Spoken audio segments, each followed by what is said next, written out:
گاو زیادی فروشی در یک از بازارهای بزرگ ولایت سوخت، اما با قیمتی بلند که پایین حرکت نمی کند. خریداران میگویند نرخ گاو بیشتر از 10% نظر به همین موسم سال گذشته بالا رفته است.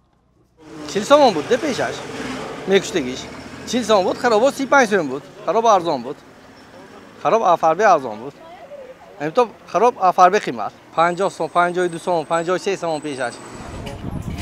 در چند ماه اخیر ارزش گوشت در بازارهای تاجیکستان هم بالا رفته است. ناظران بازار از نهادهای دولتی میگویند نظر به سال گذشته قریب 20% نرخ گوشت افزوده است.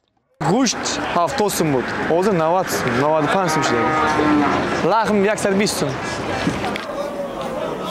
اکثر چارواداران سبب بلند شدن نرخ چاروا را بیشتر به محصولات غذایی آن ربط می‌دهند. آنها اصرار می‌ورزند که اگر با خرج امساله چارواپروریشان با نرخ پایین فروشند، مهنت چند ماههشان بر عبث می‌رود. مثل علف 33 سوم شده که یک کنجوره خالته 250 سوم همه حساب موقع قیمت. ولی برخی از تاجران میگویند یک سبب گران شدن نرخ چارواهای شمال تاجیکستان بنابر افزایش تقاضا از دیگر گوشه‌های کشور است. رفت از دوشم بیره فربیاش عمدگی واود شد. واسه ممکن قیمت نمیدونم. اگه اسود مال کمتره، فربی مال بسیاره برای همه اومدگان. مقامات میگویند برعکس طلبات مردم به گوشت زیاد شده است و این عامل باعث گرانی نرخ آن میگردد. این مسئله در نشست 6 ماهه بلاک اقتصادی ولایت سوخت نیز باعث بحث و سوالها از جانب روزنامه‌نگاران گردید و مسئولین چنین پاسخ دادند: از روی یکمشت شرایط زندگی مردم بهتر شدند، چون که در حقیقت اما سطح کم‌ذاتی مردم را تحلیل می‌کنیم. ما نسبت به سال گذشته بودجه خانواده سطح هر یک درآمد هر یک شهروند قریب تا 200 سومانی زیاد شده است.